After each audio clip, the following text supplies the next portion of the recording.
Dear बच्चों, तो आज हम बात करेंगे स्नेल्स लॉ क्या होती है। हम लोगों ने देखा रिफ्लेक्शन में क्या, जब एक मीडियम से दूसरी मीडियम में लाइट जाती है तो बेंडिंग करती है। ये लाइट बेंडिंग कैसे करती है, क्यों करती है, इसके बारे में जानेंगे। तो जैसे हम बात करते हैं, ये एक मीडियम है, सेपरेटिंग मीडियम है ना, ये मीडियम है, और ये एक रे है आ रही है। ये मीडियम है तो ये डेंसर है, ये रेयर है, रेयर से डेंसर की ओर जा रही है। इसमें हम लोग देखे थे लाइट क्या होती है, जब रेयर से डेंसर की ओर जाती है तो बेंडिंग करती है। ये बेंडिंग करती क्यों, तो ये स्नेल्स लॉ क्या है इसके बारे में हम लोग देखेंगे। तो सबसे पहले हमें क्या करना होगा, यहाँ सबसे पहले हमें परपेंडिकुलर ड्रॉ करना होता है जब भी कोई सेपरेटिंग मीडियम आती है, तो ताकि हम ड्रॉ कर पाए आगे की रे ऑफ लाइट। अब ये क्या होगा, ये हो गई नॉर्मल।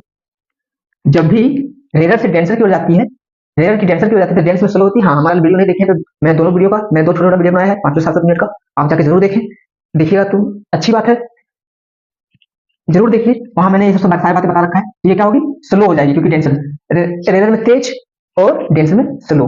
रेयर में तेज उड़ेगी और डेंसर में स्लो हो जाएगी, क्योंकि डेंस में चलना थोड़ा कठिन होती है, डेंस में स्लो होती है। सारी बातें बता के रखा है और लिंक मैंने दे रखा है। तो ये कैसी होगी, टुवार्ड्स नॉर्मल। ये रिफ्लेक्टेड रे है, ये इंसिडेंट रे है, टुवार्ड्स नॉर्मल होगी ना। ये जाना कैसे चाहिए था, इसको ऐसे से जाना चाहिए था, नहीं गया, टुवार्ड्स नॉर्मल। ये क्या है, एंगल ऑफ इंसिडेंस। ये क्या है, एंगल ऑफ रिफ्लेक्शन। दूसरा अगर हम बात करें, इसको और बढ़ा देते हैं, सेपरेटिंग मीडियम, सेपरेटिंग मीडियम और लंबा कर देते हैं, बढ़ा देते हैं।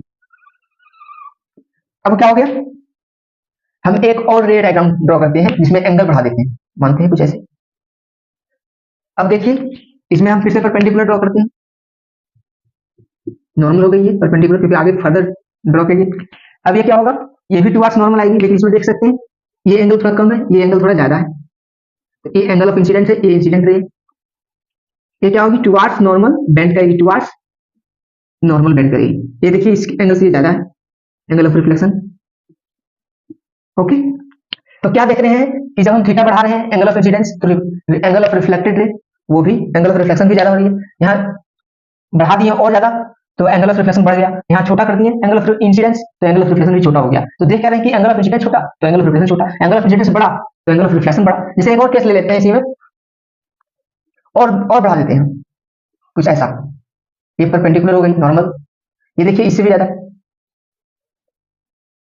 किधर जाएगी, टुवार्ड्स नॉर्मल। तो ये देखिए इसका रिफ्लेक्टेड एंगल इससे भी ज्यादा है, इंसिडेंट है ये तो इंसिडेंट एंगल हो गई, ये रिफ्लेक्टेड है तो रिफ्लेक्शन हो गई। तो स्नेल्स लॉ क्या कहती है, स्नेल्स लॉ कहती है रेशियो, इसका sine ratio, sine ratio, sine of incidence upon sine of reflection angle क्या होती है, ऑलवेज कांस्टेंट, कांस्टेंट होती है। मतलब कब कब, when separating medium is, when separating